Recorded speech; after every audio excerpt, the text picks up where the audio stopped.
No início, era o nada. Um vácuo, uma lacuna, o espaço vazio. E nesse espaço vazio surgiu uma bola de fogo primordial. Bilhões de anos atrás, essa bola de fogo explodiu.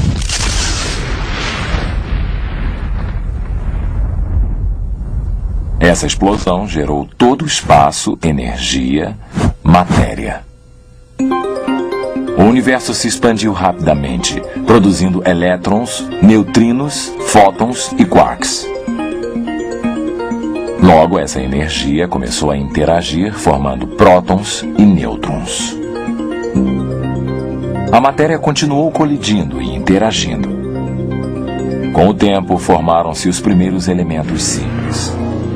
Esses elementos também colidiam à medida que o caldo primordial continuou a expandir-se. A evolução cósmica e de partículas continuou e estrelas começaram a agrupar-se, formando as primeiras galáxias. E então, há apenas 5 bilhões de anos, algo assombroso aconteceu. No interior de uma nuvem de gás, no braço espiralado da galáxia da Via Láctea, o nosso Sol se formou.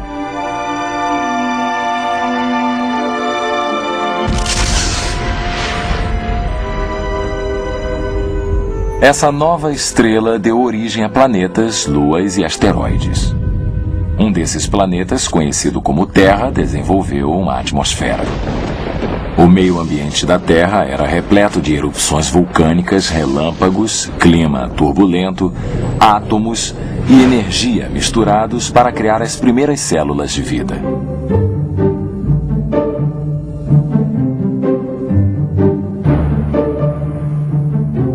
Então, através de milhões de anos de mutações e seleção natural, algas, águas vivas e turbelários apareceram.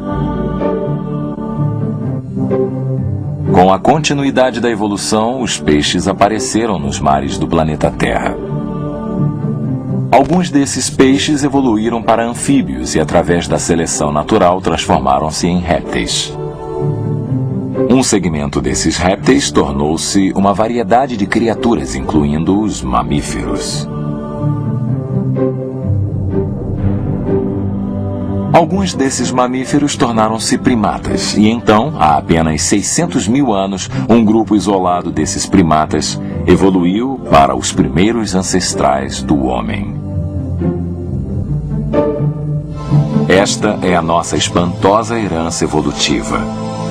E a evolução continua hoje, à medida que avançamos para um destino ainda mais alto no universo.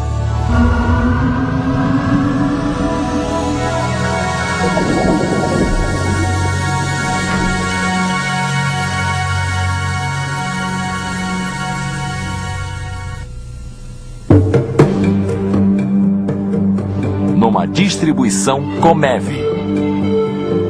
Uma questão de origens.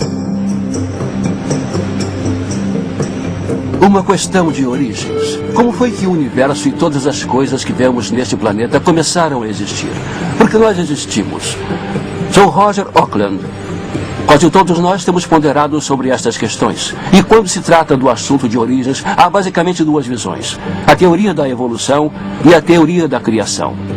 Durante o século XX, o mundo foi levado a crer que a evolução deu origem a todas as coisas. O nosso universo, a Terra e toda a vida passou a existir como resultado de uma explosão de matéria e bilhões de anos de tempo.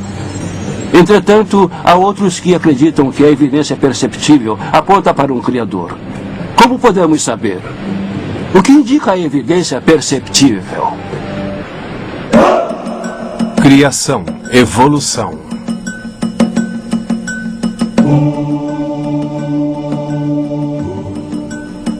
Concordância.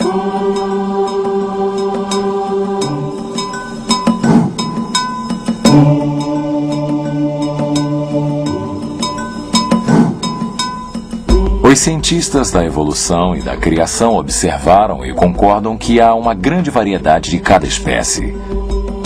Darwin notou essa variedade e adaptabilidade entre os tentilhões.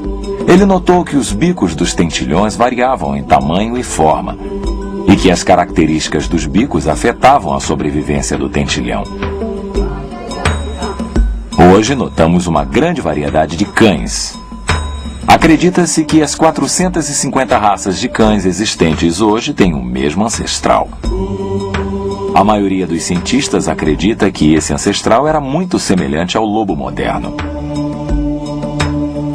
Os cientistas também atestam a seleção natural da sobrevivência dos mais aptos. Os evolucionistas e criacionistas afirmam que os animais mais fortes, mais saudáveis ou mais adaptáveis ao seu meio ambiente têm maior probabilidade de sobreviver e reproduzir. Os animais mais fracos, incapazes de se adaptar, têm menos chance de sobreviver. Também observamos a ocorrência de mutações do gene. O DNA em todos os organismos vivos contém todas as informações genéticas da vida. Às vezes, um erro é introduzido nesse código genético. Isso é chamado de mutação.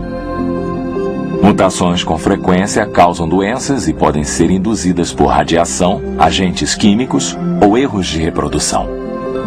As mutações realmente ocorrem, causam todo tipo de mudança nos genes. Males por defeitos congênitos, doenças do organismo. Eles são ótimos para explicar a origem das doenças, morte e tragédia, mas de forma alguma a origem de alguma coisa nova, alguma característica que não existia. Todas as mutações que conhecemos são apenas mudanças em genes que já existem.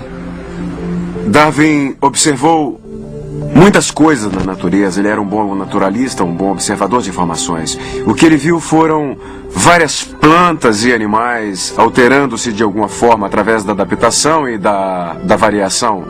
Ele os viu mudar e jamais vemos um tipo básico de alguma coisa se tornando outra coisa, e isso jamais foi observado na ciência ou na genética. Simplesmente não foi observado. O que vemos é variedade. A variedade acontece, a adaptação também, mas a evolução não. Mutações, seleção natural, adaptação. Estas são algumas das observações sobre as quais evolucionistas e criacionistas concordam. Mas, apesar da concordância, existem diferenças substanciais. Por isso, a polêmica continua. Ora, você tem uma enorme variedade de vida e não creio ser possível para uma pessoa, não importa o quão poderosa ela seja, simplesmente estalar os dedos e criar a vida. Tem de ocorrer naturalmente através de milhões de anos, provavelmente. Eu não creio na teoria da evolução. Cada vez mais, até os cientistas seculares estão mudando os seus pontos de vista, porque as evidências não sustentam suas conclusões. Metade de mim acredita na teoria da evolução, provavelmente porque foi o que me ensinaram. 4 anos de estudo, infelizmente, me causaram um tipo de lavagem cerebral no tocante à evolução. Astronomia. Física. Nós Evolução começamos onde os cósmica. evolucionistas dizem que tudo começou.